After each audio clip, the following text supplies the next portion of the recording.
welcome everybody to this town hall meeting.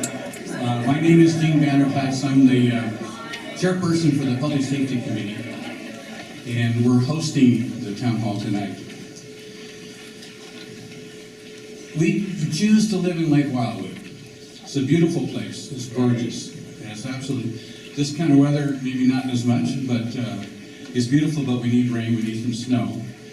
But some of the things we don't have here, and you may have moved from an area where they did have it, is we don't have tornadoes, we don't have hurricanes, we don't have tsunamis. That would be a big one if it made it this far. We don't really have flooding, other than we have some local flooding here and there, but not major flooding. And don't have earthquakes.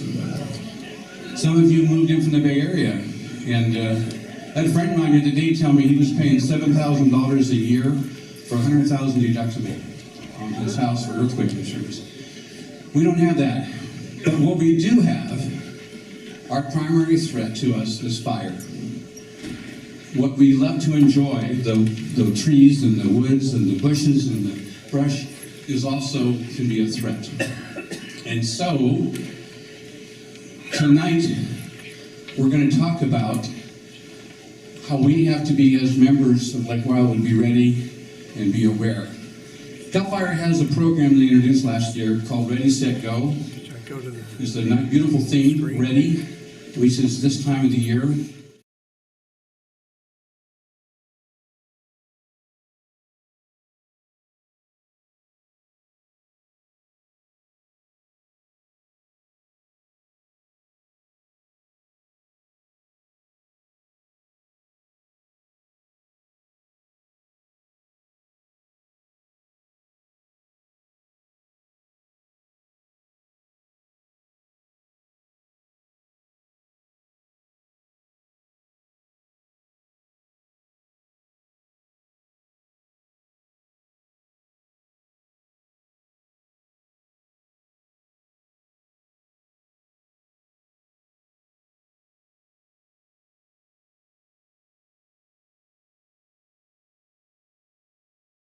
Safer access for emergency responders.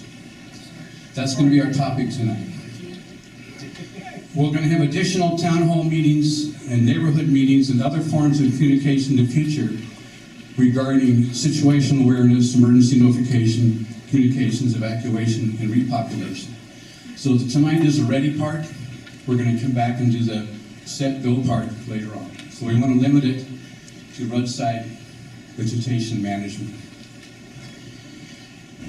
Our expert guest over here, we have Chief Matthias, who's Division Chief for CAL FIRE. He's been here before. Are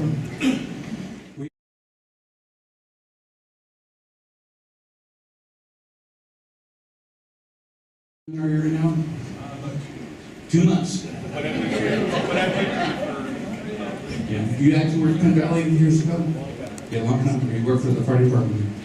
Then we have Paul Cummings, who lives in Lake Wildwood, and he is the operational manager for emergency services for Natick County. And we have Sean McLaughlin, who is the lead defensible space inspector for the county. The county's really stepped up in the last year or so and hired 3 or 4 additional people to help with this vegetation issue.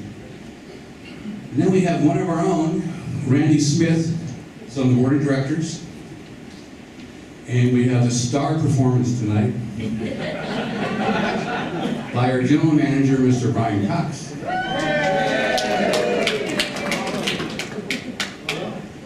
So we live in Lake Wildwood, which is a beautiful gated community. And Lake Wildwood is in Nevada County, and Nevada County is in the state of California. We are not a country amongst ourselves. We didn't form our own country.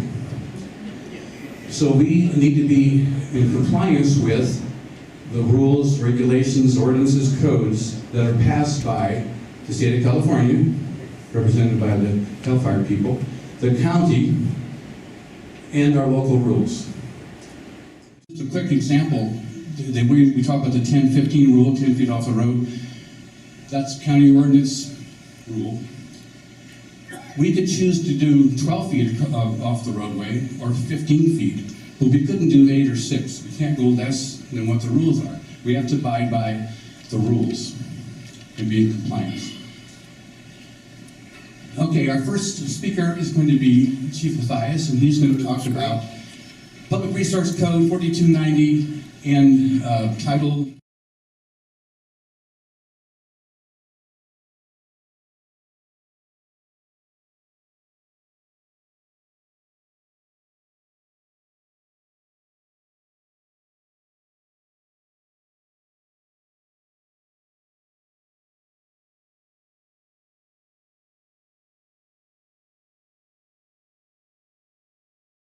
A lot of questions. We will have questions and answers at the end.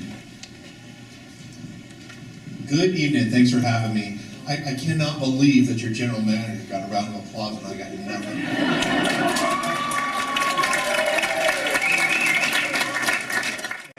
Probably more importantly, they didn't introduce Clay Thomas as one of your captains in your fire district. He's here in the back. And he definitely. Very cool. Once again, thanks for having me here. I represent the state of California Department of Forestry and Fire Protection, also known as CAL FIRE, so I didn't make any of these laws. But the cool thing about 4290 and 4291, which you're going to hear, they're public resources codes, and they were actually, they were brought about and developed because of the 49er fire here. I too have a long history here in this area. I responded to the 49er fire, the Toronto fire, the Lobo fire, a lot of the fires that you've had here in this area, and I worked at Penn Valley Fire for roughly 8 years, right out of your main gate, so that was your first paramedic. There you go.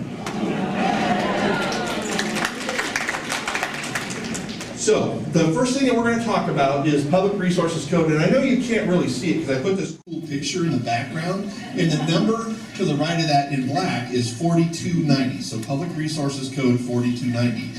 And in true state government fashion, we make everything as confusing as possible, so it's kind of lawyer speak. Any lawyers in the room? All right. You're retired and you're not willing to admit it. All right, perfect. So, 4290 has a whole bunch of other stuff that goes along with it, but as far as what we're talking about, the road standard and water standards and things like that, here's the bullet points that go along with it. I know you all can read, but basically the regulations that we're going to talk about are these 4 here, and it's very limited on what 4290 says. If you were to open up a law book and read Public Resources Code 4290, it would have these bullet points. It would talk about the number 1, if you can't read it in the back, it says the road standard for fire equipment access. So we're talking about the standard road when Lake Wildwood was built. And unless there's some major development that goes on there, those laws that were in effect when this law was passed and when Lake Wildwood was built is the standards that are upheld. And you exceed almost all of the standards, so as far as 4290. So the next one is the standards for signs identifying street roads and buildings. So we're going to talk a little bit about that. And then the minimum private water supply and reserves, and that gets into a whole bunch of calculations.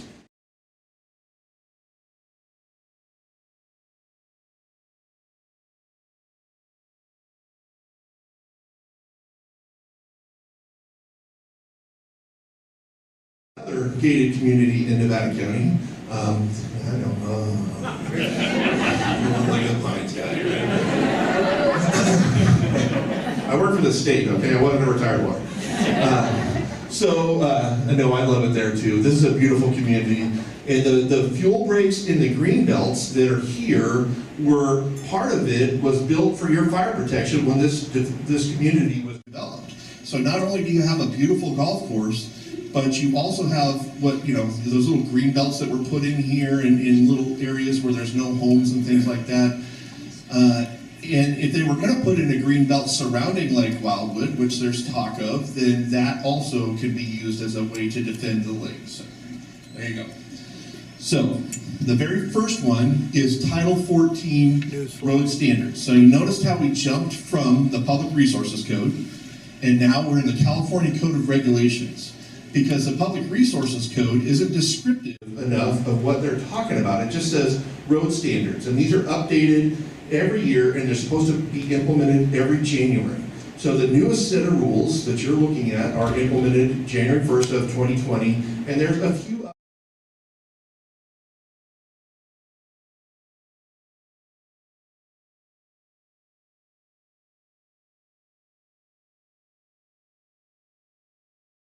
Title 14, Section 1270.02E.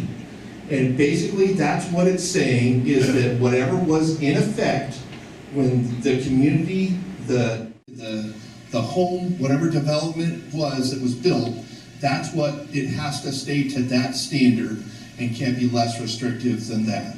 You could be more restrictive in your HOA, that's up to you, but as far as the law is concerned, that's the minimum that has to be at. So we're going to talk about sections 1273 through 1273.11-A. I know a whole bunch of numbers, so we'll look at each one of them individually so you can see what they say. This is just the scope of what Title 14 covers, what we're going to talk about tonight. Okay, I put really cool pictures in there so you have something to look at and you wouldn't have to just listen to me. You go, wow, really cool pictures, right? So, no, because they have fire in them and they're affecting a community, so that's not cool. The point that I'm trying to make with those pictures is basically it's backing up what this is saying. We've got to have a way to get in, and you have to have a way to get out. And that's what this standard covers. You exceed this, I'm pretty sure everyone.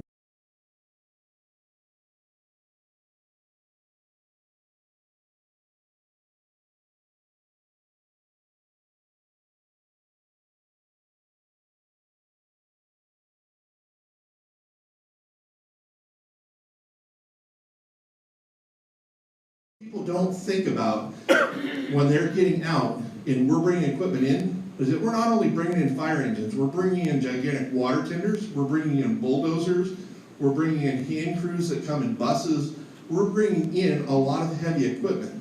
So we have to have enough room for you to get out and us to get in. Otherwise, the people that are in the back of the line are going to be like one of those Roadrunner things where his little tail feathers got burned or Wile E. Coyote or whatever. That's what it would look like a little bit. So the middle picture kind of shows what an evacuation looks like coming out of the area where CHP and remember that the Sheriff's Department and CHP are going to handle the evacuations. That's kind of what an evacuation looks like, is they try to open everything up to all lanes of traffic, allowing people to get out. But that has to be kind of tailored with us being able to come in at the same time. So keep that in mind. If you're trying to escape an area and cars are stopped in front of you, leave enough room to stop before the other car blocks you in. And then also try to never block a roadway because there's other people trying to get out and other equipment trying to get in. So that's it, 10-foot traffic lanes. The other thing is they have to talk about the surface of the roadway. Once again, I don't think Lake Wildwood has any problems with that. One thing you have to think about, this picture emphasizes, is that we do bring in a lot of heavy equipment. We bring in water tenders and fire engines, which, believe it or not, are slightly heavier than your Prius. So, yeah. We have Range Rovers at Lake Wildwood. So, what you're looking at is obviously a bridge that did not meet that standard. I believe that most of your HOA roads meet the roadway standard as far as compaction, what they can carry. The bridges, I'm sure, are getting well inspected, so I think you very well meet that standard. At least 75,000 pounds you have to hold, and I think you're within that. Okay, as far as turnarounds, this gets a little sticky. There's not too many dead-end roads in Lake Wildwood. What this slide is emphasizing is that you have to look at that fire engine that's driving down that little roadway. So I know that all of your driveways are not going to have turnarounds, and that's okay because it's just a single residential driveway. You want to think about, if I needed the ambulance to get to my house, how far would I want them to drag me down my driveway? So think about that when you're building your driveway or maintaining your driveway. Is there enough room in the middle of the night, if I have some kind of a problem, for my ambulance to get to me and get me out? So it's not only fires that we have problems with, it's also those things. But basically the turnarounds, there's three different kinds. There's the hammerhead turnaround, which basically looks like a T intersection. And it says it right there, it has to be at least 60 feet in length, so 30 feet on each side of the roadway. So it looks like a T, right? A T, and 30 feet on each side for a total of 60 feet at the top of the hammerhead. And then the round turnarounds have to be at least 40 feet all the way around. That does not include parking. So if you're using that parking space to park cars around there, it has to be 40 feet of unobstructed, because once again, fire engines and water tenders take a whole bunch more room to turn around. Dozers are pretty good because they have kind of a kingpin and an axle, and they're this like a semi with a trailer on the back, so they can turn pretty tight. But you talk about a water tender or a fire engine trying to get in and then turn around and get back out. So that's why this roadway standard was created. And there you go. Dead end roads. So dead end roads, once again, you don't have a ton of those here that are just a flat dead end road that are more than 800 feet from where the T intersection comes off to the very end of the pavement or roadway surface. So that's the standard there, 800 feet to cover that amount of roadway. So pretty straightforward. Okay, one thing that Lake Wildwood is really good at is their signage, right? All the roadway signs to be able to get there, and I know they're not all green and white like that, but this is one of the standards that they define. And why is that so important, you say? Because not everybody is your local fire department or your local battalion chief or a guy that's worked here for, I don't want to say how many years, because Virginia will giggle at me how old I am. But I worked here for a long time, and I know most of the roadways. But there may be some people coming from Southern California. There may be people from Oregon coming down if there's a large enough fire. And they won't know all the roadways. And as good as technology is, with your little MapQuest program or whatever program you use on your iPhone or iPad or whatever technology you use, it's not as good as having a solid road sign there. So we say the road signs don't do any good if you can't see them. So one of the standards is 4 foot high, half-inch stroke, and it's got to have a contrasting background and all that kind of stuff. Reflectorized and visible in both directions for at least 100 feet. And that doesn't mean that you can do the, aha, gotcha, I couldn't see it because there's a branch in the way. Anywhere from the roadway, if you can kind of reasonably move around, you have to be able to see it from 100 feet away. And my eyes probably aren't good enough to see any from 100 feet away, but that's the standard anyway. The other thing that is very, very critical in any kind of emergency, once again, law enforcement, fire, medical, hazardous, terrorist threat, anything like that, we want to be able to come find you. So one of the other standards is in 4290 that you have to have an address marker, your 5-digit address in Lake Wildwood has to be marked with these standard, and that was implemented. Minimum 4 foot, half-inch, or 4 foot. 4, that'd be great. I could see it then. 4-inch numbers and half-inch stroke. Contrasting background, reflectorized, plainly legible and visible from the street and road. And you're saying, well, gosh, some of these aren't that way in Lake Wildwood. What was the original rule I told you? That's the way it has to be when the place was first built. So as you build new homes, that's part of your checkoff sheet. In order for you to occupy, is that you have to have this standard on your address. So if you don't have an address sign, is what I'm getting at, please take the personal responsibility and get your own address sign. They're fairly cheap to get, and they're worth every penny that you spend on them. Okay, Title 14 water standards. That's what I said. I wasn't going to spend much time on that. You have hydrants everywhere in Lake Wildwood. You have a very good water system. Take that off of your worry plate. I think they do a very good job of maintaining that. Your local fire department has a water tender that works terrific. So if the hydrant system is out, you have that as a backup. We have many different ways that we can get water. I mean, we can suck it out of Squirrel Creek if we have to. We can pull it out of the lake. We have the ability to do all that kind of stuff. So you meet every water standard that there is. Fuel modification standards, like I said, they're talking about green belts, which really don't have much to do with what you traditionally would think of as a green belt. Green belts were designed when you develop a community or development.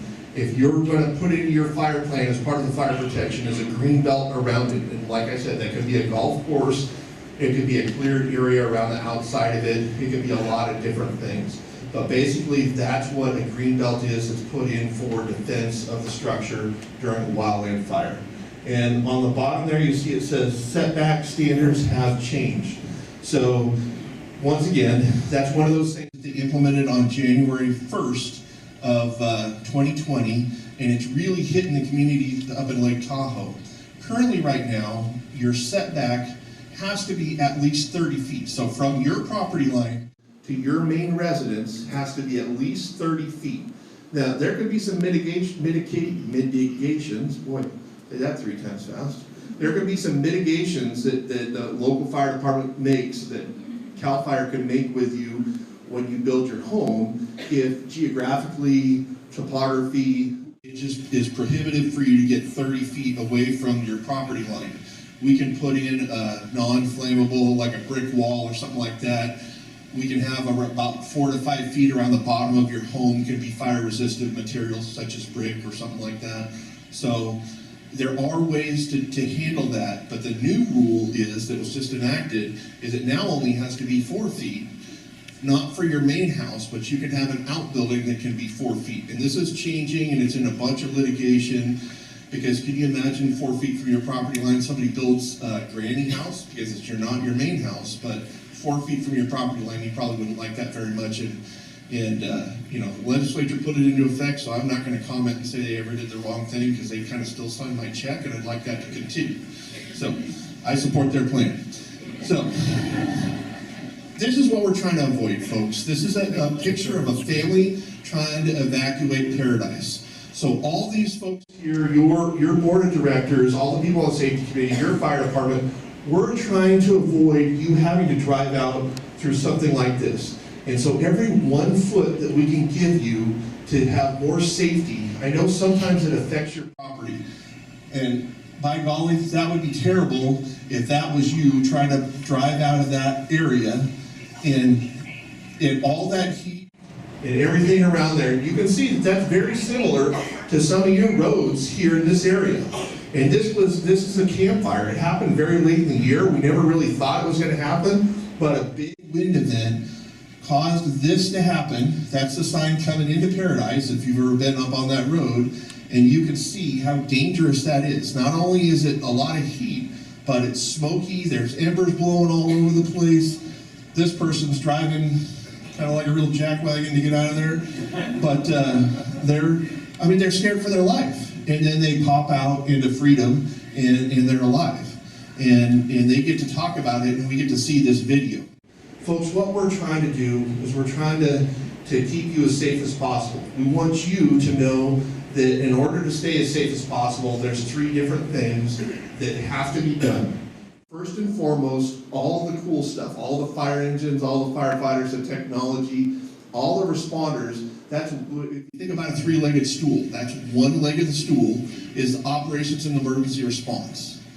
The second part of it is what we just talked about, some of the pre-fire engineering, some of the rules that go in, what your board's trying to do, what the laws say. That's the second thing that's going to help to keep you safe. And the third thing, and probably the most important thing if you take out operations, is your personal responsibility and you taking care of your own property. So that's what we're trying to avoid, is you having to drive out in something like that. And that's it for me for now. So thanks for your time, and thank you for my time.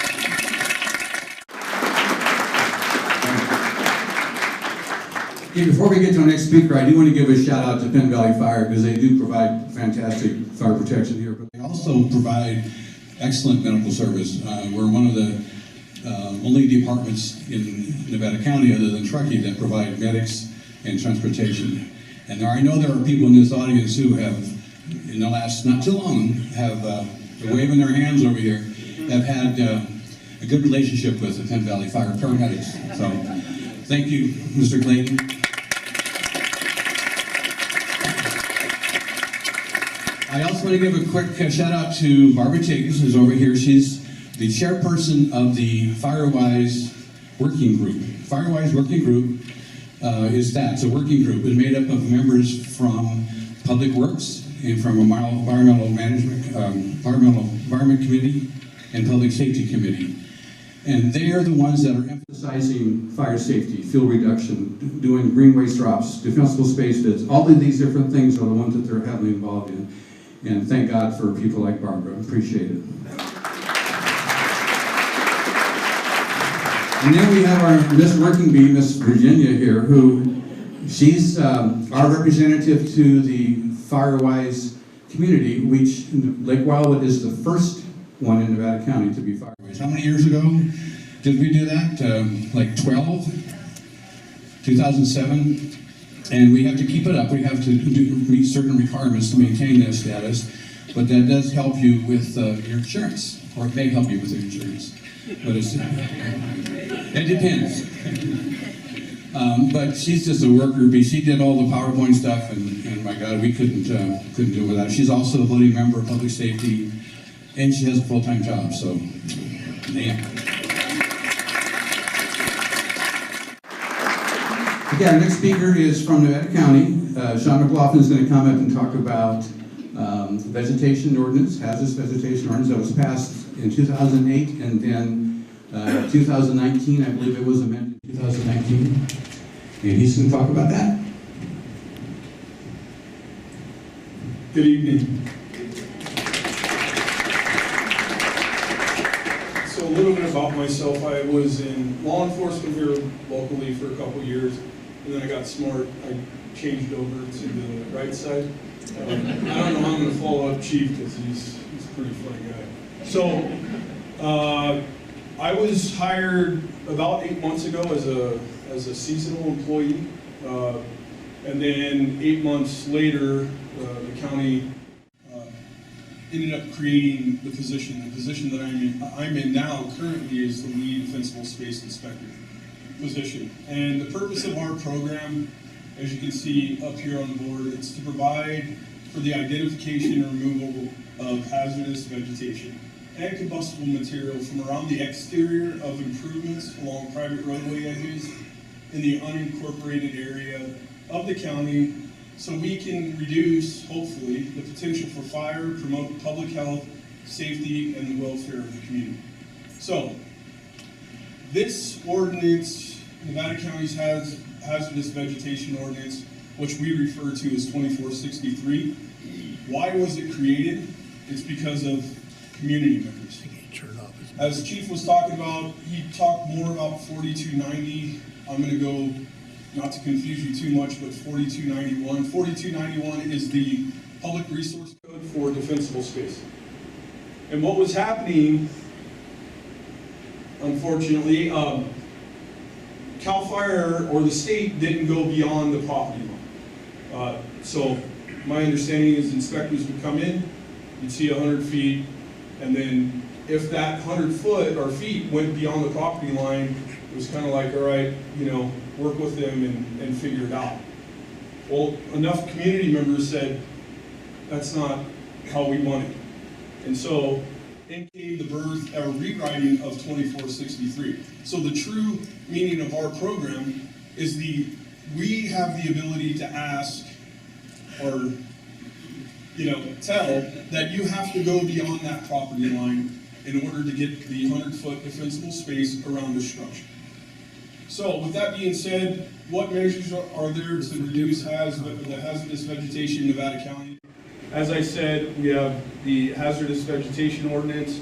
We have the green waste program. How many of you guys were part of that last year? It'll be back this year. Stand by for when it will come live. We have the defensible space program. That's myself. We currently have another seasonal defensible space, and then we just inspector, and then we just hired 2 more. So we should be boots on the ground. Currently I am, but the other 2 should be here in the next couple of weeks. We have the fuel reduction project in Ponderosa West Grass Valley Defense Zone that is in collaboration with CAL FIRE. How many of you guys know about that? And if you don't, what that is, it's a fuel break that's being provided with hopes to helping slow the spread of fire if it were to come into the city. Well, my friend, we're going to stop it. Have a little confidence. Yeah, like I said, I can't top that. And then we have community outreach programs with stakeholders like CAL FIRE, Nevada County Consolidated. Fire Safe Council, UNET, and then I don't know if most of you guys are aware, we started an MOU with the Nevada County Sheriff's Office, and we have Lieutenant Bob Jacobs, who's actually my immediate supervisor. So, the explanation, and this is where it can maybe get a little confusing. The ordinance provides a mechanism for inspection, notices, enforcement, vegetation, abatement, and to allow time for effective defensible space inspections. So really, our goal is to get voluntary compliance, period. We don't want to come out and fine everybody and throw all these properties into The abatement process, we want neighbors to work together. As I told you earlier, we address hazardous vegetation around structures and beyond the property lines for proper defensible space of that 100 feet. We have requirements in place for private roadways, which would now, you guys would fall under in the private roadway section, to reduce hazardous vegetation that may provide safer egress and ingress for evacuees, fire, law enforcement, personnel, and the event of wildland fire. And I just want to show, this is right here, what this is right here is this defensible space. Party A's house, they only have 30 feet, they want the 100, they need the 100, and now we're requesting 70 more feet on property B's property. So that's just so you guys can understand that we do have a lot of these issues, so I'm trying to get that 100 feet. So here's the timeline. If we come out, we do a first inspection, and there's nothing to worry about, then there's nothing to worry about. You won't get a letter. If we come out, and there is a problem, you'll have a minimum of 30 days to get that problem fixed. And what we'll do is we'll end up sending out a letter, a notice to abate letter. It'll explain the violation and how to rectify that violation.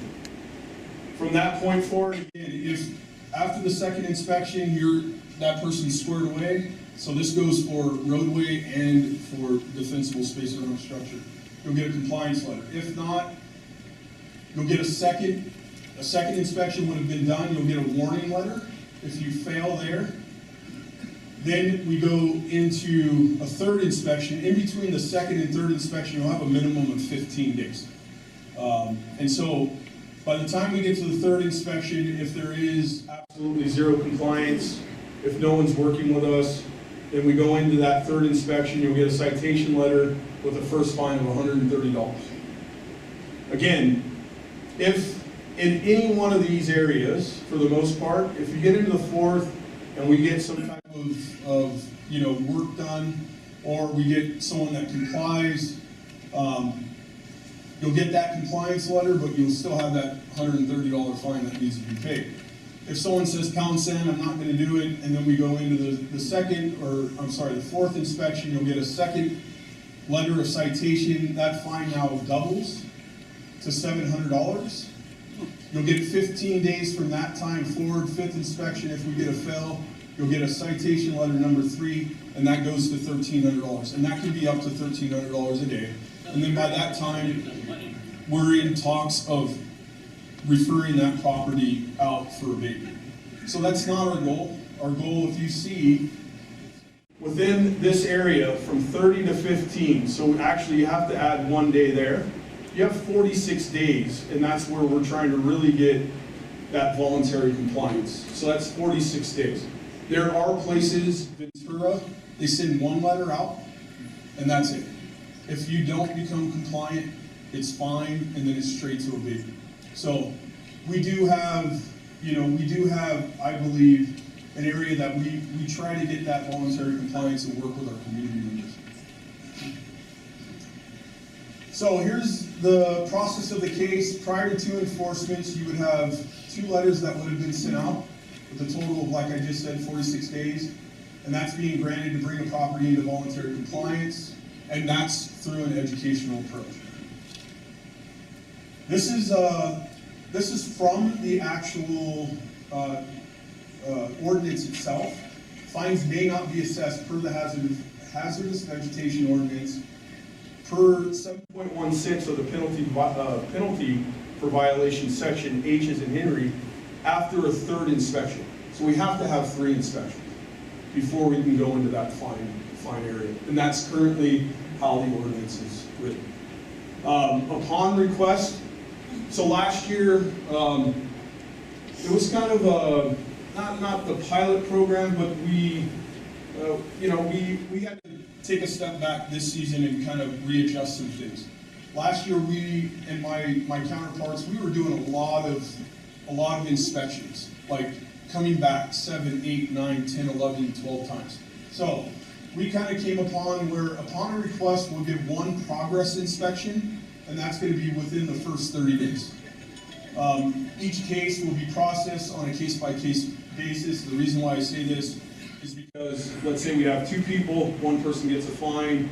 After 31 days, the other person doesn't get the fine. At that 31, in between the first and second inspection, we have the discretion whether we're going to progressively push that, like 15 days and so forth.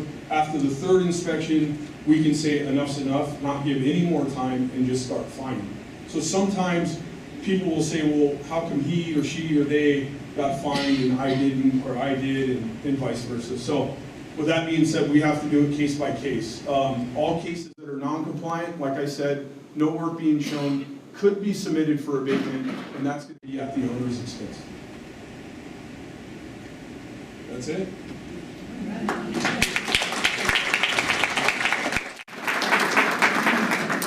If you notice, a common theme from all of these speakers are fire safety for us. We're trying to reduce the threat of a wildland fire, and then when and if there is one, and there probably will be, the reduction in the damage done and lives lost. We kind of kid around and say, you know, it's nice to have a fire every year or so people are aware and they're scared. I think the Paradise Fire scared all of us. When we started losing that many lives and that much property, and you see that video, that really scared us. And so the further away you get from that fire, the more people are saying, it's not going to happen, not going to happen. It's going to happen. It's just a matter of when. So all of these things we're talking about are trying to make us safer in case of a fire. Okay, our next speaker is one of our own board members, Randy Smith, who is the liaison to public safety. And I kind of got mad because he ran for the board. He was the vice chair of public safety and did most of the work, and then he quit. Anyway, here's Randy. Thanks, Steve. I'm going to work from the podium a little bit, but as you can see, the theme is state has requirements, county has requirements, and what do we need to do as an association to have requirements?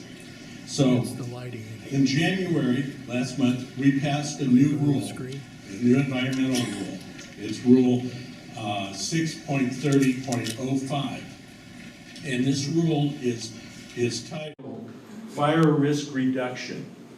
We have one item in it right now, and that is the Roadside Fire Safe Implementation and Maintenance, which is what we're going to talk about today. But eventually, all of our fire-wise rules will be incorporated into this rule, so that it'll be easy for people to understand where to go to look for what are the fire-wise rules.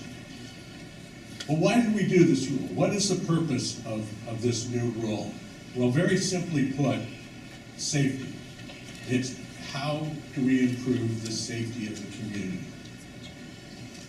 Second point is, how do we comply with state and local ordinances? We are a community within, as Gene said, within the county of Nevada, within the state of California. We have to follow their rules.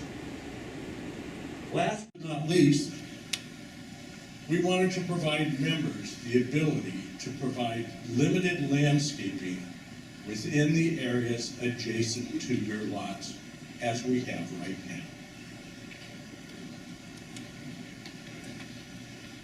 The goals of the rule were to reduce the fire load in the community. As you've heard from the other gentleman here, what's the main reason for that? Is so we can improve ingress and egress in the case of an emergency. And last but not least, we wanted to maintain an aesthetically pleasing environment. You've seen, I think you saw this once before, but this is really what we're talking about tonight. It's what's commonly been referred to as 10, 10, 15. It's 10 feet on each side of the road, 15 vertical feet of clearance. And why do we want to do that? Well, you heard a little bit about it, but the main reason isn't to improve driver road width, to have more road space. The primary reason for doing this is to push the fire away from the vehicles in the case of a wildfire. It's to give us more space to be able to get people in and out of the community.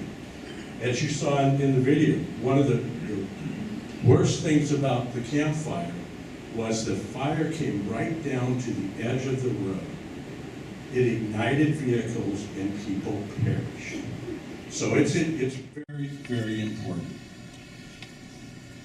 The reduced fire areas, what we're calling the reduced fire zone, has a title in the county ordinance called Fuels Management Area, or because we all like acronyms so much, it's FMA. So you're going to hear a lot about FMA tonight from here on out. But FMA is what we're talking about is that 10 feet, 15 feet. It is always 10 feet, 15 feet. Because our roads in Lake Wildwood, not the roads themselves, our lanes from center line to fog line range between just under 11 feet to 12, just under 12 feet. So our lanes are plenty wide. Well, we run into some issues are the space on the outside of the fog lines. And in order to try to have a common way to be able to make it easy to try to explain, we needed to come up with two different definitions of where to start the FMA. So we came up with these two, and basically it's really quite simple. If the measurement from the center line of the road is greater than or equal to 12 feet to the edge of the roadway, you start the FMA at 12 feet. If the road surface is less than 12 feet, it starts at the edge of the road. And I'll explain that a little bit more in a minute. But the reason we did this, again, is because the inconsistency that we have, and you see it as you drive down the road, you see a fog line with a space of inches, and you go a little further down the block and it's a space of feet. So we're, again, trying to make it so that it's easier for everybody to apply. Let me try to walk you through this a little bit, and this is going to be a little difficult, but bear with me as I do this. Think of this as a bird's eye view looking down on a road. You have two thin black lines on this side of the road and on this side of the road. You have a dotted center line coming down the center of the road. So that's your road space. Just try to clear that. If I couldn't layer this, I would have done it better, but this still will work. If you have, you see on this side, this road is nice and tight, but the road edge is right up against the 11 feet. It's right at 11 feet. So this is where the road edge is. In this case, this is what's more typical of our roads. You get a little wider, you get a little thinner, you get a little wider. So, if you look at it, the easiest way to look at it, if you look at it the right side, from this side of the dotted line over, you can see in this example, the roadway from the center line to the edge of the road is 13 feet. So, based off of our definition, you start the FMA not at that road edge, but you start it at the point, at 12-foot point. That 12-foot point becomes the edge of the FMA, and you go 10 feet out from there. If you look at the left-hand side, again, dotted line, in this case, it's only 11 feet from the dotted line to the roadway edge. So the FMA starts at the 11 foot and goes for 10 feet. I know it's a little difficult, let it set in a minute, but we have one other condition that we have to work with, and that's our cul-de-sacs. Our cul-de-sacs typically don't have a center line, so what do we do in that case? Fairly simple. You just go to the roadway edge and go 10 feet out from the roadway edge. They say that a picture is worth 1,000 words, and you probably don't want 1,000 more of my words. So let's take some pictures and look at some examples. Okay. Here's a situation where we have a roadway that's obviously wider than 12 feet. 12 feet from the center line to right here. So, in this particular case, the FMA starts at the roadway, or at the 12 foot, and goes 10 feet. Now, because this has a paved V-ditch in it, there's virtually nothing that's going to have to be done for the FMA in that case. So there's no real fuel modification that needs to be done. Let's go to the next one. This is a narrow road, and this is one. And we got to thank Barbara and Hal for good pictures, but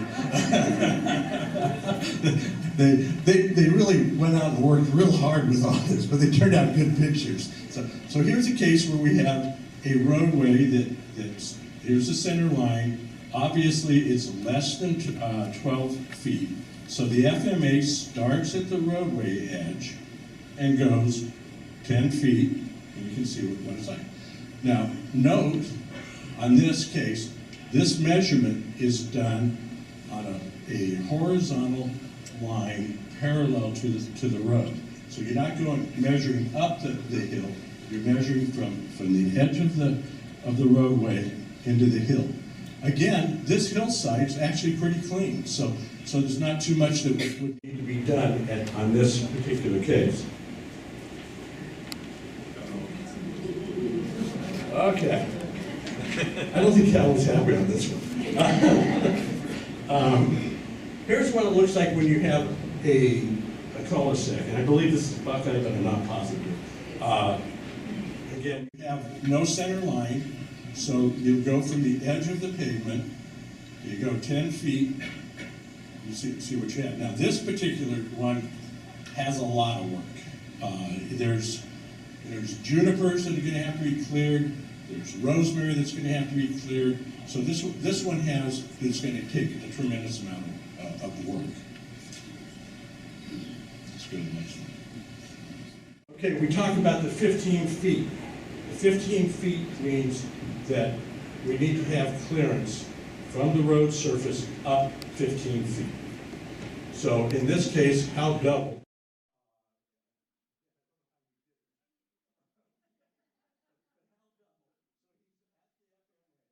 At the beginning of the FMA, he's at the end of the FMA, and you can see the yellow line across here. Anything that's below that is going to need to be cleared. So that means it's going to have to be limbed up.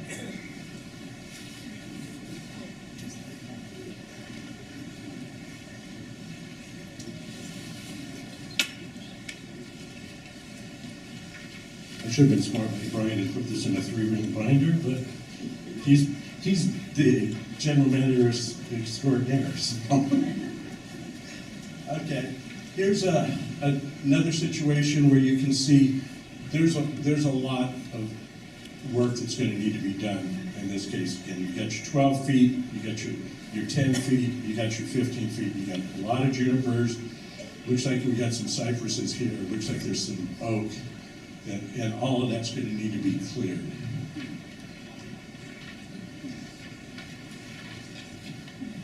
This one, because we have lots of different variations here, this one shows a downslope.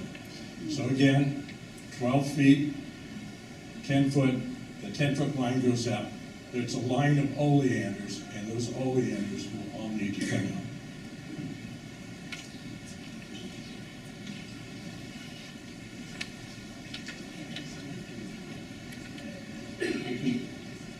This is one similar before, it's an upslope. Again, we have Al holding the line horizontally. Looks like we have a little rosemary, maybe some juniper, maybe a cypress that's going to need some work on it.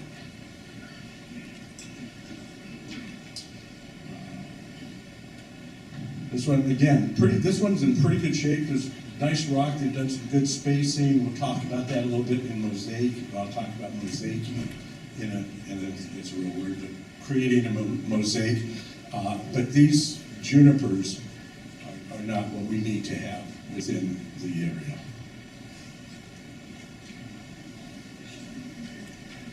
Okay, and last but not least, this is one that they drove around and they found one that looks like everything's good. Somebody's done a lot of work and has created what we're looking for in an FMA. Okay. Spent a few minutes talking about what FMA is. We've defined the FMA. We spent a couple of minutes on saying, how do you measure for an FMA? So now, what are your options as a maker? And in reality, you have two options. You can maintain the fuel management or the FMA in the area adjacent to your yard by doing limited landscaping. Or the second option is Public Works will come through. They're not going to be real judicious when they're coming through, but they will make the area compliant.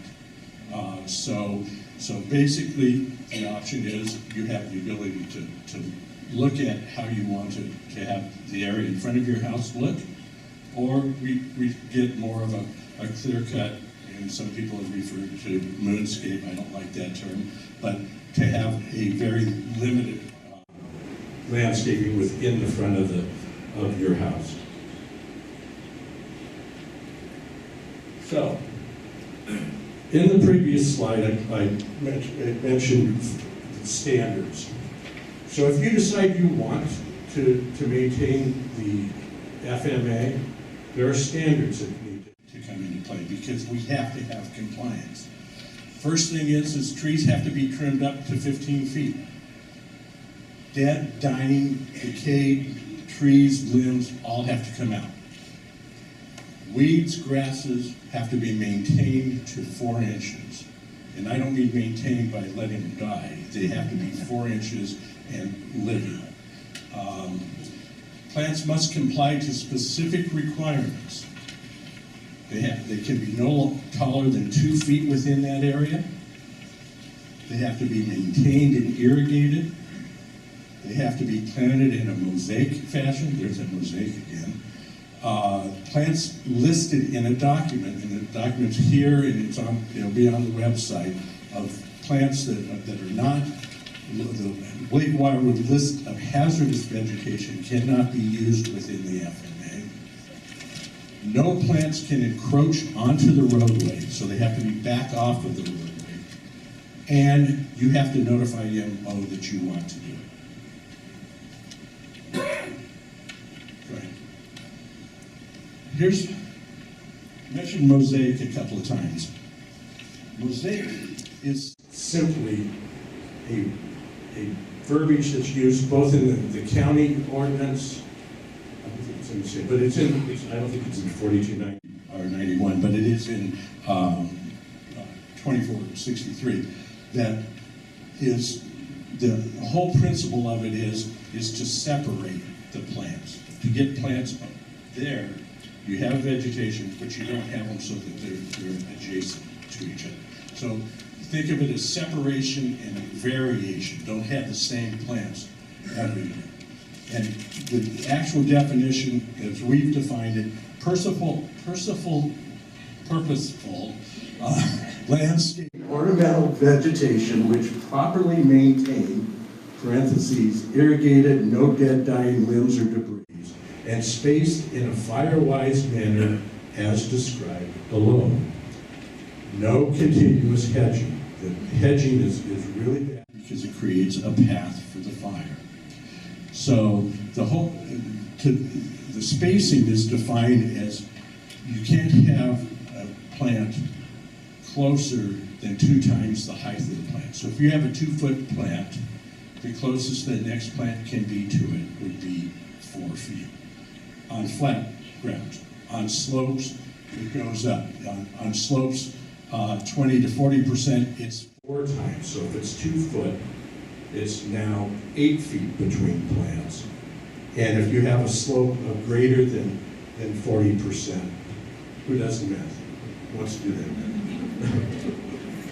See. So it's 6 times, so that would be 12 feet. Hey, I got that one, I think. So, what does it all mean? Here's a simple diagram of what we're talking about. As you can see, the whole idea is to separate the plants so that there's not a continuous field of fire.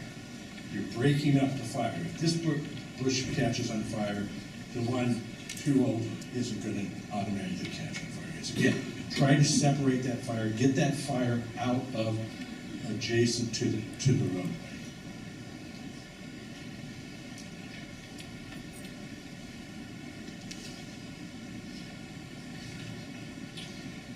Let's take a minute to talk about property lines.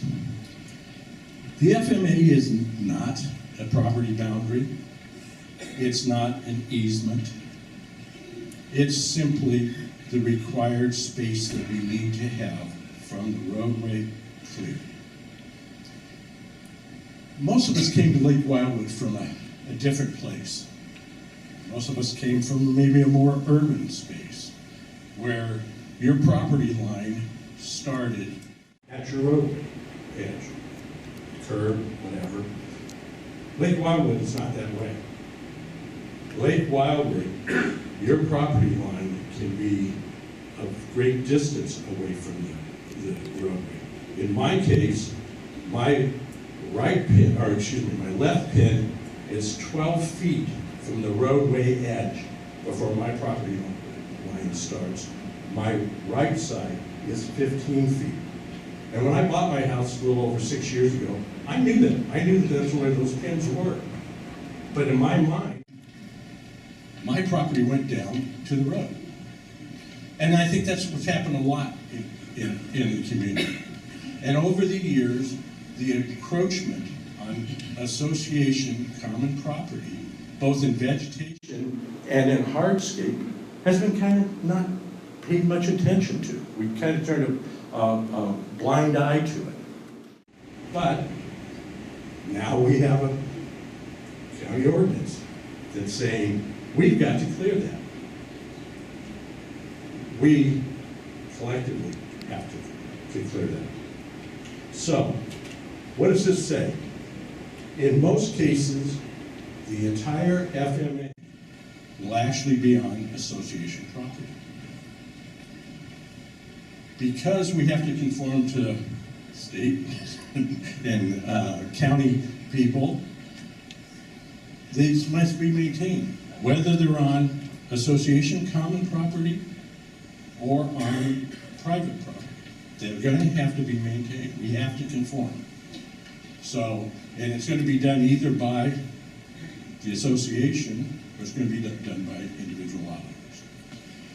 One thing that you should do, if you don't, you should know where your property pins are. And go ahead.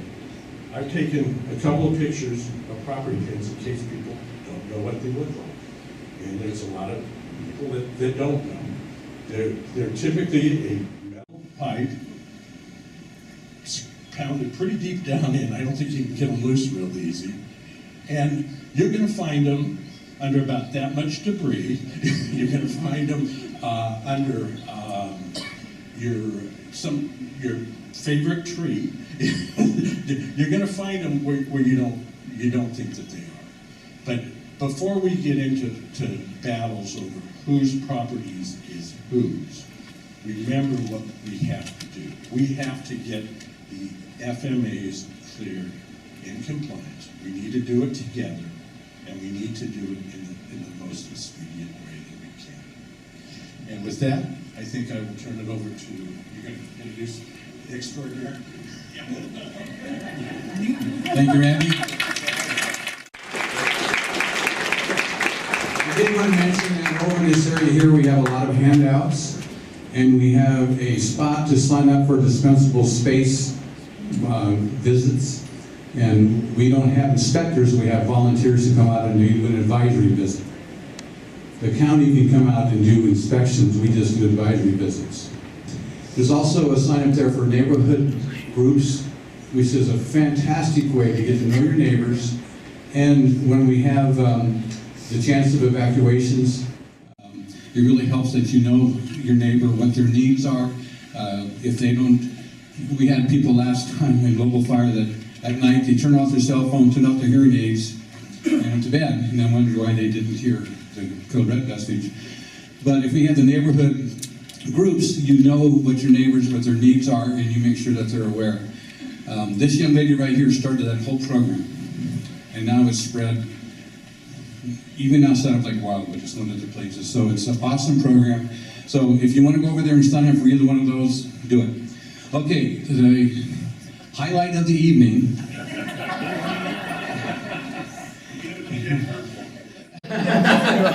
Well, You did very good. You were one highlight, and then you were a highlight, and then you were a highlight. This is the star. This is our general manager, Mr. Cox. Thanks, Jim. I'm losing my voice already, but you guys did a great presentation. I really learned a lot myself, actually, tonight. So, of course, I'm Brian. I'm your general manager. I don't know. I came from the desert just 4 months ago, and the whole place is defensible. Not a lot to worry about. So coming up here was a little bit different. I remember my first day of work. The lights went out 3 hours after I came to work. I said, this is a really, really great place. And the lights went out at noon, and they were out for 3 days. I said, this is a really terrific place. So, and then things just kind of escalated from there. And so here we are in our Firewise group in our defensible space, and we've come a long, long way. And you know, with Barbara Teagues and Virginia and Randy and all the committees that have been working so hard at this. It was kind of eye-opening for me to see how many different directions we can go, but to have it all come together tonight has been really a fantastic achievement. So thanks everybody in the committees who put this together. It's really, and of course our government officials sitting over here. It's really, really great. Anyway, so I was tasked after I got here by the board of directors. So the board of directors recognized the primary threat to our members as wildland fire, and that was made pretty clear to me when I started. So in December, after the lights came back on, the operational planning began to outline the physical and human needs to establish a subdivision of our public works department. So I was tasked with the job with Greg Meyer to create a department for Lake Wildwood. A unique department, by the way, and I'll talk about that in a little bit, to address just the fire fuel management area of Lake Wildwood. And to my knowledge, I don't think there is another community, and I've been looking with the different community associations. I think we're very blessed to have a unique situation here. So in December, we, at the time of trying to do the budgets, we started to talk about the scope of work in detail what we needed to do and work with the Firewise work group. The information that they had was, in my personal opinion, was really overwhelming, but really, really wonderful to get. A lot of work was put into it. We kind of looked at what we were being tasked to do, so we had to identify Greg Meyer and myself and a couple other people, and with Gene and public safety, the equipment needs that we're going to need to purchase, to staff and put together a subdivision. And then we started thinking about what it would cost the community, because this is, nothing, it's an additional department. It'll have different expenses, different staffing levels. So we had to start to come down and make a business plan of what this department would look like, based on what the Firewise group is telling us were the priorities tasked by the board of directors. And then we had to try to figure out where the funding, where's the funding going to come from? So we looked at a few things. We looked at reserves. We have reserves to purchase heavy equipment. We looked at some small capital expenditures, and then there's operating supplies. So to fit a department, you got to think about all the things that go into that. The uniforms, really, you got to think of the hands and the boots and the safety goggles and the vests and the ropes and the training and the certifications that goes along with it. So we really had to put together a full-scale plan, and this is still just December, and the lights have still just gotten on. So, and then, of course, the board finally does the official, authorizes and approves the creation of the FMO, or the Fire Fuel Management Operation. If you don't think it was difficult, we couldn't figure out even what the name would be, but we did. So January came around, we started really to think about staffing. We started thinking about job descriptions, what the scope of work would be, what each individual would do. So we had to sit down and create these individual job descriptions to be compliant with the state of California. And then we started at the same time creating budgets for the community as a whole. So at the same time, it's a good opportunity to do this. At the same time we're doing the budgets, we're also finalizing the Firewise Fuel Management Division. We call it the FMO, the Fuel Management Operations Department. We created a budget to let you know, to clear your community, or at least the roadsides for the first year. We have an estimated expense of about $220,000. A lot of that funding is from capitals. The heavy equipment was purchased from reserves, so, but next year the expenses to operate this department will be around $220,000. We think that it'll be a click down over the next few years after that. It might get a little cheaper. To start a new department, there's a lot of extra expenses. The project schedules and plans in January, we're planning them. What are we going to do? How are we going to start this? How are we going to kick it off? What are the priorities? And then the first draft and scope of work of a calendar and proposals are reviewed. So we met again with the Firewise group and kind of figured out what we were going to do as a priority, where we're going to start, what's going to happen.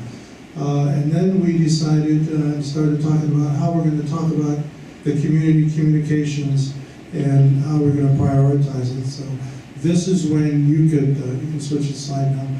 This is when we started to really think about what this project was going to look like, and it started to grow before our very eyes, and realized it was a big task. It's a big task to clear out this community and to make it safe. The 10-10-15.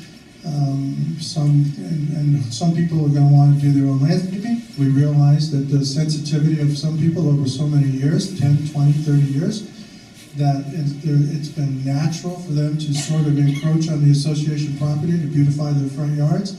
We do understand that, and we want to address that, and we want to give the members an opportunity to communicate to us that they would like to address their areas themselves. So there's a lot of questions that we started asking ourselves. And so that brings us to the Q&A. Assumptions were created by the committee and staff to prepare for the member questions. We sat around in the committee and we all shared, we came up with hypothetical questions for tonight, which, how are you going to do this? How are you going to notify me? When are you going to be in my neighborhood? What are you going to do? What does the moonscaping look like, I guess, or slash and burn, as somebody else said the other day? It's not really going to be that bad, but we need to get prepared. The evacuation plan, the execution plan of clearing and evacuation routes was presented and discussed and finalized at the committee. So clearly we're concentrating on evacuation. and making it clear, as the professionals over here told you, that's our priority, to clear the roadways so you can get out and they can get in. So the first official community letter was scheduled to go out for February 14th. So we took a while to draft up a very informative letter. And then subsequent letters were published in TWI, e-bits, e-blasted, and mailed to all the lot owners. So we spent a great deal of time creating this letter of information for you all. And you all have it. We also have more letters available for you. The letter is available online. It's got a lot of information. And that's where you were mailed the sample of the mosaic. That's where you're given a list of the plants and what it looked like for the 10-10-15. So that was your first official communication, February 14th of this month. We've put it everywhere, and we're going to continue to do so.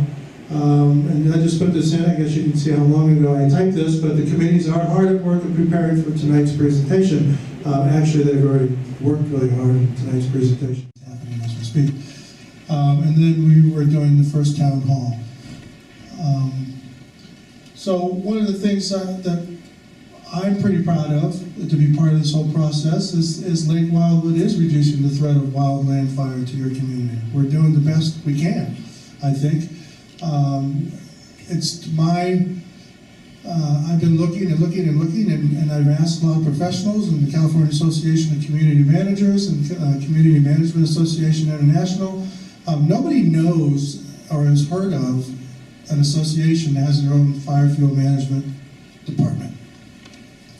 So we may be unique right now, and we may be setting a trend, and it may be a good value, and it's a intangible value at this moment. We don't know if it's going to have any insurance benefits. We don't know if having your own fire fuel management department is going to help you with your property values. I know if I was in San Jose and I never lived in the mountains, I wanted to have a mountain home. And I looked at Lake of the Pines, and I looked at a couple other communities, and I looked at Lake Wildwood, and I was really afraid of wildfires because I got tired of the earthquakes, but there's fires. I would probably look at Lake Wildwood, say, wow, that looks pretty cool. You know, they're advanced, they've got their own fire fuel management, it's a beautiful community. So these are all intangible, we don't know what the value is, but there very well could be some built-in values to having a department like this. What we've done to help, there's another part of the project that we're not talking about now. We obtained a grant. I think it originally was started with Banby sitting way in the back, and then it was processed around and then rewritten, and Barbara Teagues was able to secure a grant from CAL FIRE. And we have a forester working for us now, a professional in the industry, looking at the overall fire threat of this community. And this is above and beyond the 10-10-15, but I thought I would share it with you. So we were able to obtain a grant that the state of California would match us funds and to pay for the services of Kevin Whitlock of Under the Trees. And he is currently putting together a long-range plan that will help guide us onto where our energies will be best served and to prevent fire fuel breakouts in Lake Wildwood. Next. So we know that a lot of people now are starting to do their own clearing, and we know that once we start to kick off our programs, one of the biggest issues was, what am I going to do with all my stuff, right? Yeah, I can see everybody laughing now. It's probably a big issue. So, surprise, we got you covered. So we're going to have green waste drop-off days for you, and these are the dates. Unless something catastrophic happens and it rains or we do have an earthquake or there is a fire. We will have April, May, June, July, November, and December, 2 days in each one of those months, where you're going to be able to do your landscaping and your trimmings. You'll be able to bring it over to the campground, I believe, and we'll have our own green waste drop-off day. So we're going to do everything we can to help you in this process of cleaning and getting your landscaping done, because it's great to go out and do the gardening, get out there, and I do it all the time, and I trim it. My next door neighbor, Gary, knows. He knows I've got about 32 bags of leaves I've got to pick up. But what do you do with all that stuff, right? So we're going to help you out. Greg's put together a nice list here. and it's something that we've never really done before, not to that scale. So congratulations, it's a great thing for the community. Yeah, see what else I got? A lot of people come to us and say they don't know information, they've never heard about it, where do I get the information, what's happening? It's kind of a normal thing in a community this size, no matter what you do in communication, it's always never enough. So we understand that. But all the information that you're going to get for the fire field management and anything else we're going to do on this, these are the areas that they're going to be publicized, and this is where they're publicized now. So we're always going to have any communication that we want to have going to the membership in TWI or the Wildwood Independent. We will always have the same duplicate information in e-bits. We will always e-blast the information to you. In some instances, we will mail you, if we want to have special meetings or what have you. You may get some mail sent to the lot owners. And then we'll have posters around the community reminding you that there's information in the TWI e-bits and emailing. And then I'd say door hangers, you're thinking, what is that? Well, it's kind of the process. When we start to do the road clearing, we will also individually visit and notify you prior to us being in your area to do roadside clearing, to say, we're coming, and we're going to be there in the next 2 weeks. And we'll hang something on your door with a little thing to fill out. I'll talk about that in a second. We're always going to have handouts and flyers all over, and we're going to have frequent town hall meetings. So if you can think of any more forms of communication, I'd be really interested in hearing it. Smoke signals take a long time, and that's kind of defeats the purpose of fire fuel reduction. So that idea is not going to work. Next slide. So what are we going to do? We call it phase one, lack of a name, but I thought phase one sounded good for phase one. Work will begin on clearing all evacuation exit points reflected on our evacuation plan, and the main gate and down Lakewood Drive will be our priority. So starting June 1st, we will start at the gates. We may start at the gates a little bit earlier. My goal is to have the departments up and running by April 1st. So it's going to take a long time, a little bit. It's their new staff, train them, get them on board, some safety training, make sure the equipment works and fits, get them out there, do a little practice run, kind of walk around some training places, but we will start at the main gate, and we will firewise the main gate, and then there is a list, and it's back here on the table, and we mailed it to you, and we have it on the website, and we'll have it on e-bits and TWI. You will see an exact schedule of all the intersections we're going to do. So starting at the main gate, you can sit there. If you live on Lake Wildwood Drive, you can look at there and say, what intersection is closest to me, and you know that that's the order that we're going to be operating in. So what does that mean? Well, my anticipation is it's going to take 4 to 6 months to reach the intersection of Lake Wildwood Drive and Wildflower Drive. So if you live anywhere near the intersection of Lake Wildwood Drive and Wildflower, you start June 1st, you're not going to see us until October or November. Okay? So there's no panic. We're not going to get out there and clear everybody's lots in the next 2 months. So you can kind of take it chill. You can work on doing your own landscaping. I've got plenty of time. So by the time we get to your lot, you can't say I didn't have enough time. We know you did. And then once we reach Wildflower intersection, we will clear that and move on down Lake Wildwood Drive to Fair Oaks Drive. So we're going to go all the way around Lake Wildwood Drive. When we get to Wildflower, we're going to go all the way to the end of Wildflower, to the school, to the end. And once we reach that end, we're going to turn around and come back, and we're going to go to the North Gate. And we're going to go to the North Gate and work our way back. That's going to take another XYZ amount of time. So it's a big project. So this is not going to happen overnight. It won't happen overnight. Next slide. And then what are we going to do when we finish that? Well, we're going to have some time in the winter. We need to get into the green belts. The pros over here, the green belts are, I didn't realize that they were put in there for a fire fuel break, so I'm glad to know that. So we're going to get in there, we're going to remove the slash from the goats. Everybody likes the goats? I like the goats. Goats are pretty cool. Especially when they stand on top of the back of another goat. Anybody see them do that? Yeah? It's pretty weird. They just got to get way up in those trees. So anyway, so we're going to get in there and try to start cleaning out those green belts. And then but by this time, we're thinking we will have a real recommended plan from our forester. Our forester now is working really, really hard, looking at the topography of the neighborhood, and he's telling us where we need to concentrate our efforts first. He's going to prioritize it for us. So we're going to be able to get in there after we discuss with Kevin what we're going to do, and then we'll figure out. I have no clue what that plan looks like, to be honest with you. I just know what phase 1 and phase 2 looks like, because that's a year worth of work as it is. Okay? So before we start turning up and going into the intersections and working on all the little side streets and the little loops and all that kind of stuff, we're going to meet with Kevin first, and he's going to say, you need to start over there. Okay? And so that's where we're going to start. We're going to have somebody tell us professionally what needs to be done. Next one. So the process. When we start, we're going to be notifying the individual lot owners prior to cleaning at their lot location. We will again notify you when we get to your area.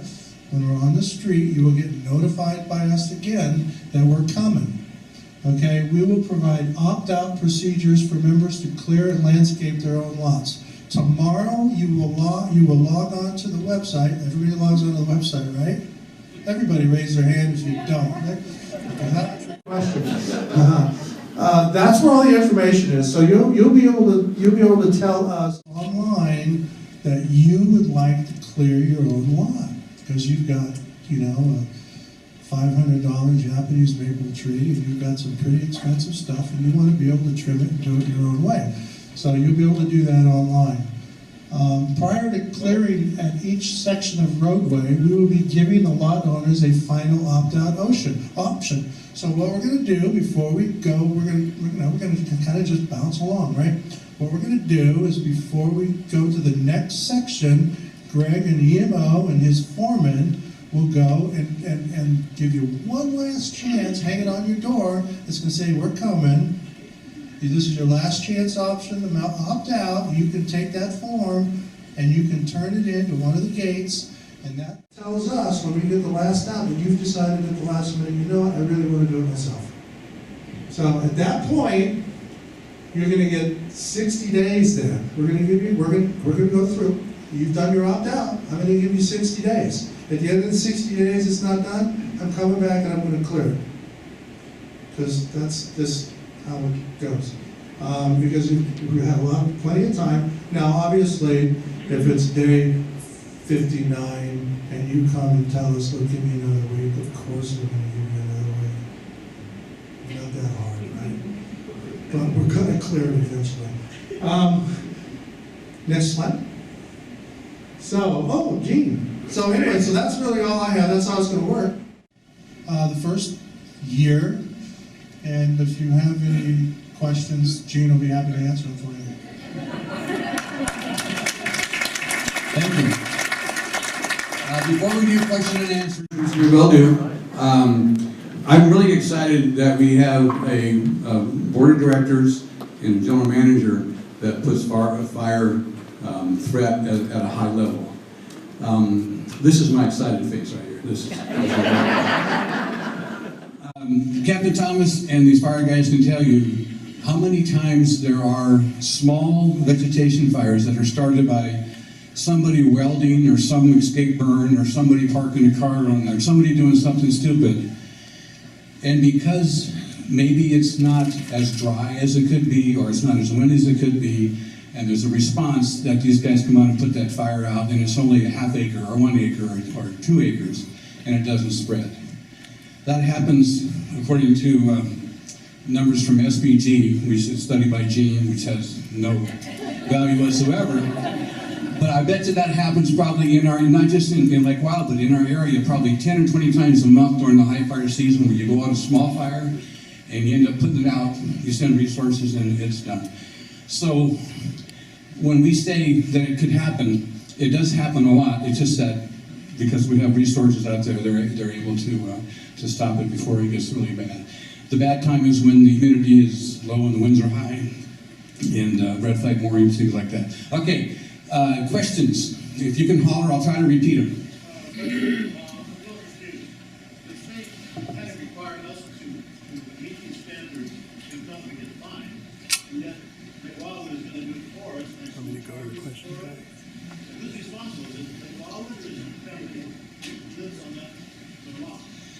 All of Lake Wildwood's property, which there's roughly a 60-foot easement for the roadway. Sometimes it's more or less because when they put the roads in, if there was a tree here, they went around it. It was not always exactly 60 feet. But that property is owned by Lake Wildwood. It's Lake Wildwood's responsibility. What Brian was talking about is we want to give members the chance to do their own landscaping if they choose to. If they don't, then Lake Wildwood Resources are going to come in compliance with the state and county ordinance. It won't be a direct charge to you, no. It'll be in your assessment because it comes out of your budget, but it will not be a direct charge to the property because it's Lake Wildwood's property. It's not your property. Yes? Hi, Ginger.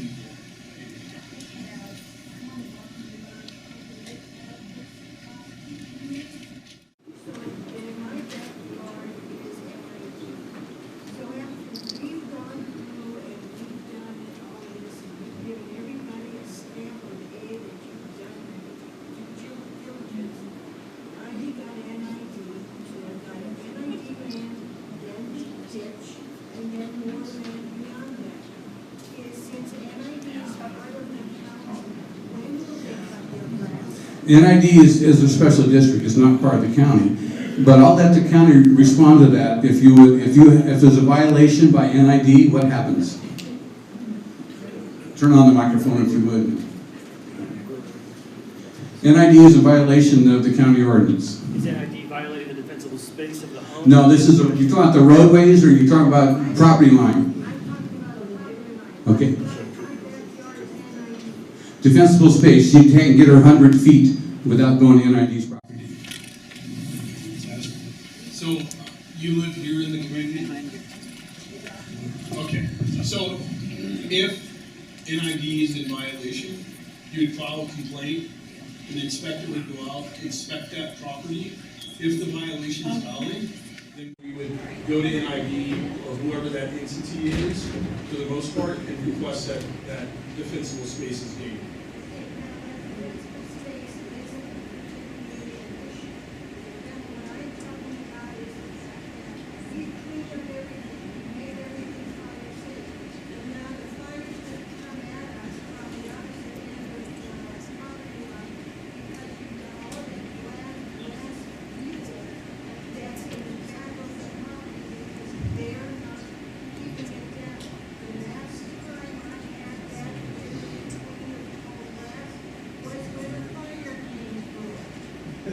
I think what she's asking about is there's no structures on that property, but there's grass that if the fire does start there, it could encroach and talk about your fire safety. So, yeah, and your concern is absolutely valid. I want to make that clear. Unfortunately, I live in a bubble for the job that I do. And what that is I have to abide by what the ordinance states. And that states the defensible space around the structure. So it sounds like you have clearance, but you may have some issues with regards to vacant land. Unfortunately, our ordinance does not address vacant land unless that hazardous vegetation encroaches upon or within the 100 feet of a structure.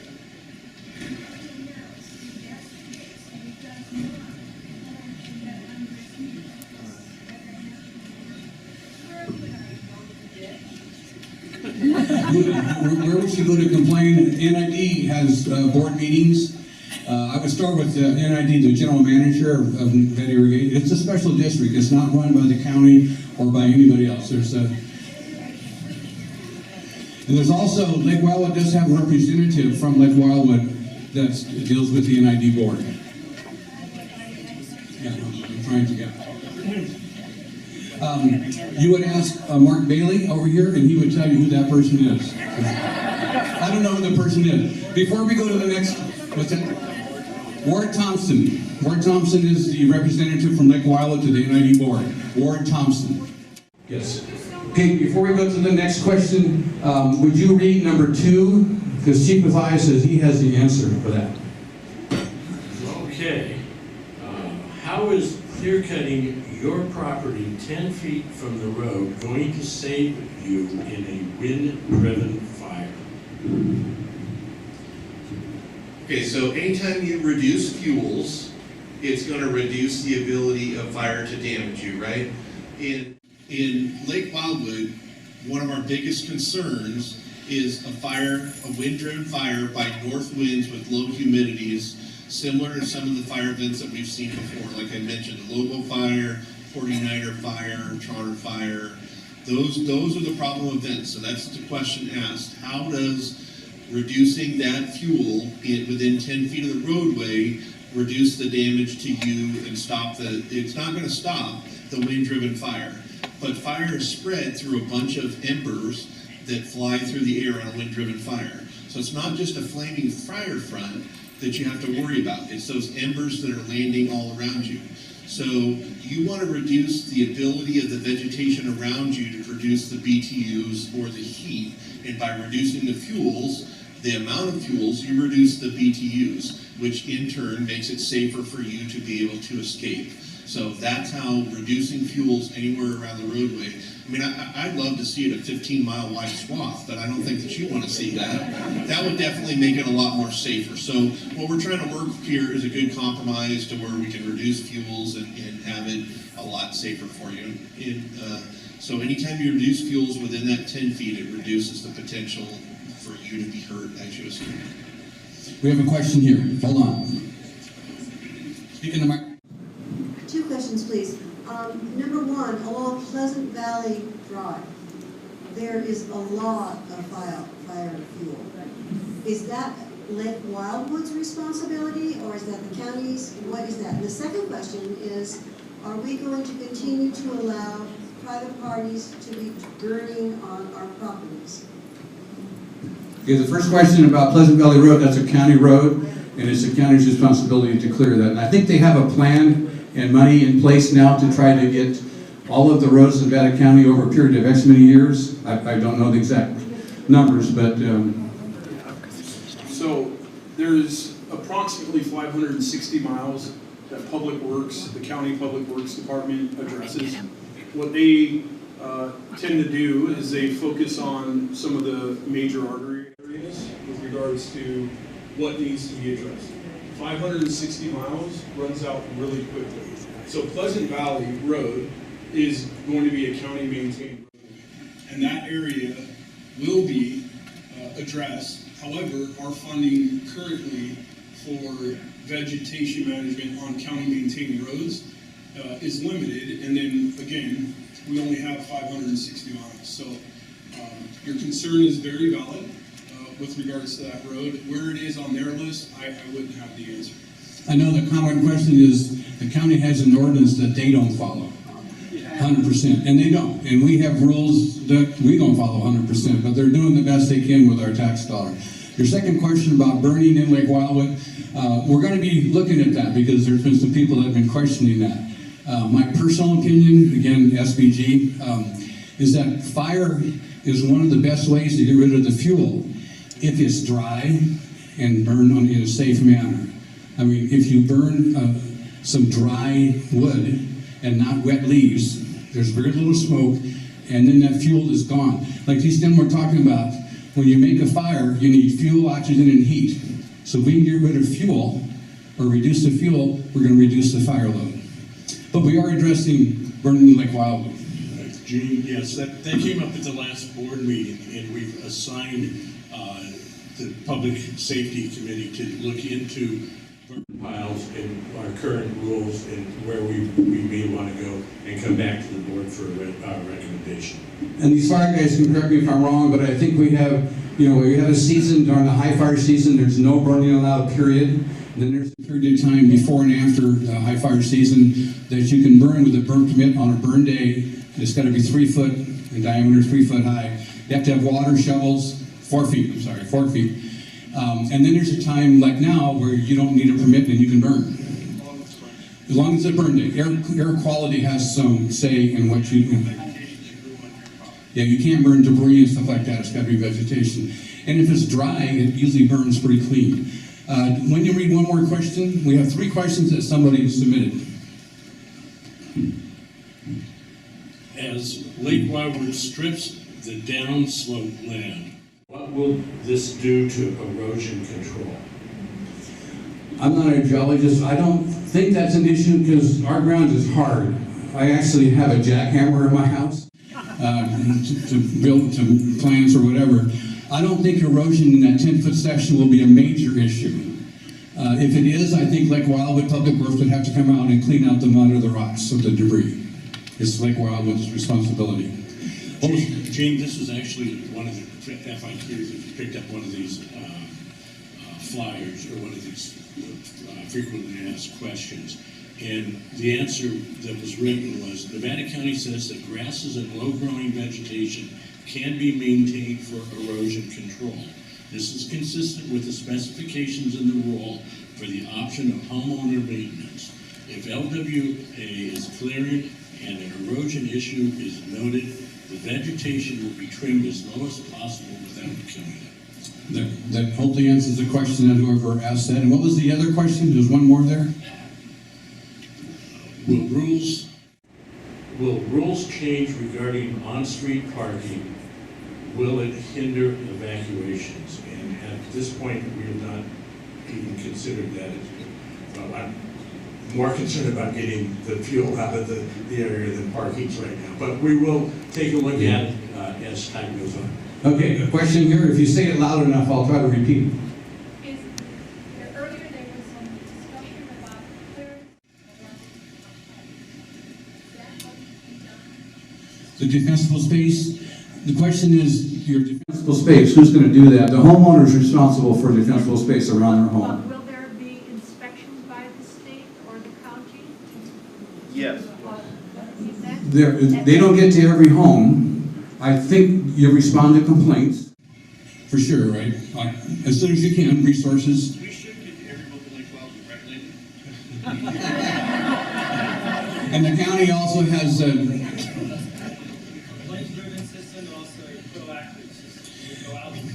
what I do hear is that if you complain about your neighbor, when they come out, they're going to look at the neighborhood. They're not going to look just at your house and then move. So just be careful. Did you have a question? Wait a minute. Did we answer the question? It started how many years ago? It's been in effect for years. It's a matter of resources available to do those.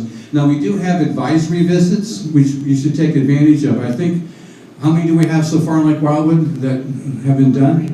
Over 300. And if you want an advisory visit, not an inspection, this is just an advisory visit, which is the way to start. You can sign up over there, and we usually get to that pretty quick, within a month or two of requesting it.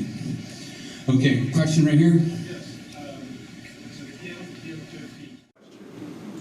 I have a big oak tree that's been 10 feet in the 10-foot setback, and it's right next to a power line pole. And I understand they're clearing around power line poles 10 feet. So what are they going to do with that tree?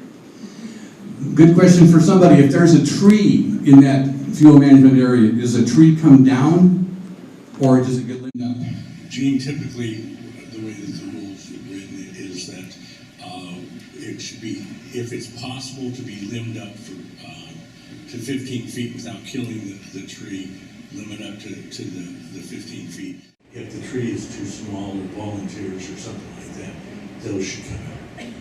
But specifically in your case, you've got two issues. You've got an FMA issue and you've got PG&E. Yeah. PG&E is totally, they're on they're very aggressively going after vegetation right now. And we do want to apologize on behalf of PG&E, whether you like what they do or don't do. They contracted with a service to come out and clean 10 feet around their power poles, especially where there's transformers. And they were supposed to notify each property owner before they got there, and I guess they didn't communicate very well. And we brought that up to them. But they're required to, that rule was established by them in the 70s, that they're supposed to clear around their power poles. They just haven't done it. But they were as scared as we are after the Paradise Fire and all the money they lost. Yeah. Got a question? You've been standing up for a minute. Hold on.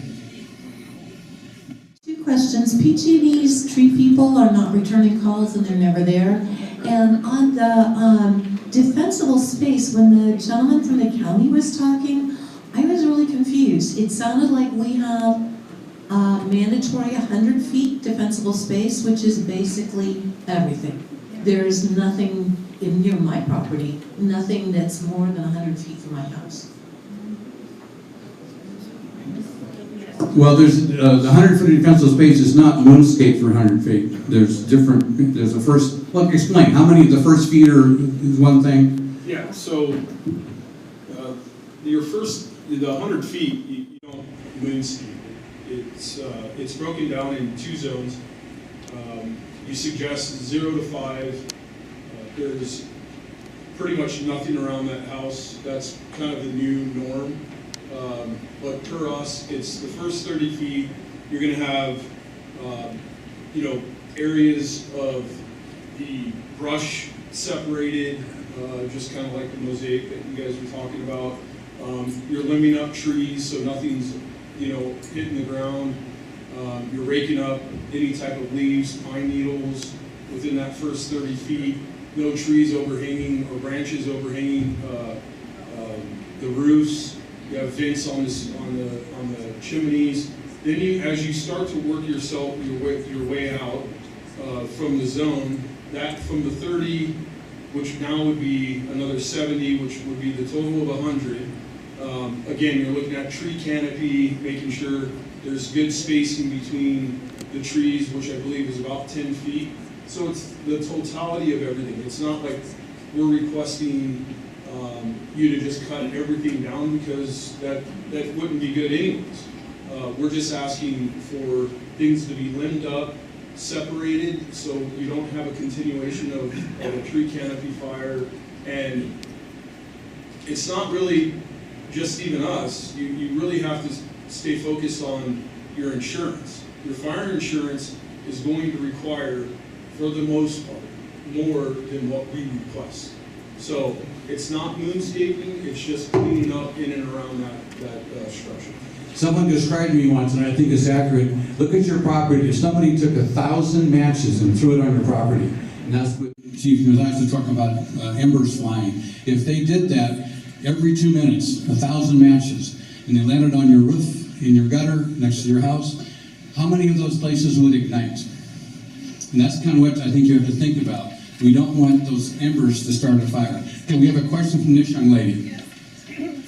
So you have this list of streets, all coming off of Lake Wildwood Drive or Wildflower Drive. One of them is Chaparral Drive. What happens to Chaparral Circle and all those houses over there? The question is, there's a list of streets that are listed on a list, and they're wondering about when do we get to Chaparral Circle? And all the streets off of it. The first priority is to just do Lake Wildwood Drive all the way down in the intersections.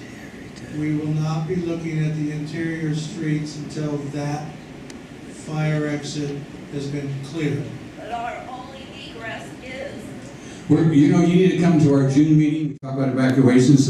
And if you have neighborhood group in your area, we're going to come and tell you there's other ways out, but they're secret. No, there's ways. So, Gene, let me continue with the so when we address the other streets after we clear the main street, we're going to do that based on the advice of our forester. And under the trees, he will tell us what neighborhoods we need to concentrate on first. So we will be having professional advice from Kevin on what part of Lake Wildwood needs to be done after we've done the main arteries. A question right here. Hold on a second. Speaking to the mic. E. Jones, Coldwell Banker. So this is more of a technical question. So is the compliance, when a property goes up for sale, do we look to Phyllis to tell us we've complied with the Firewise, or to the department that you've created? Which one? Did you hear the question? I did. So you will be looking to Phyllis, EMO, for all those compliance issues when you sell. And her home number is... Okay, another question right here. So like Wildwood,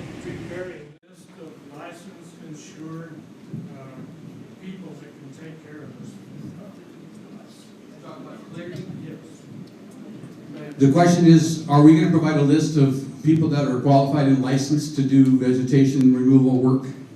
When you guys raise your hand?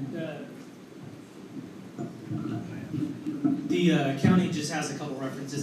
If you're looking for somebody who's licensed, reputable to do chipping and removal, I would recommend you go check out the Fire Safety Council's website. They have at the very bottom of their list a lot of references for local vendors who are licensed. A question right here. Thank you. When we're talking about limbs over houses, aren't we really talking about limbs over the chimneys and not just part of the roof? The old one was for chimneys, not for houses. Fire guys want to answer that? Any part overhanging the roof. In the microphone, so we can. Within 10 feet of the roof line. That's changed from what it was last year. No, it's been that way for quite a while.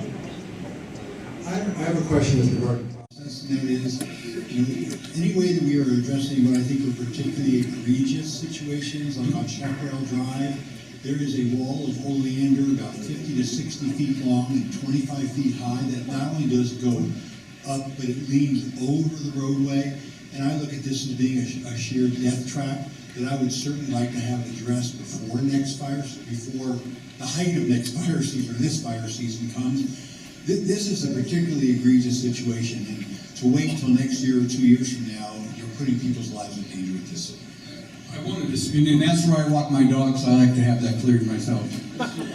Where is that on the list, that intersection? Can I step in for a second? I'm showing 27. You guys can still always file a complaint through Ready to work. You can still file a complaint with the county.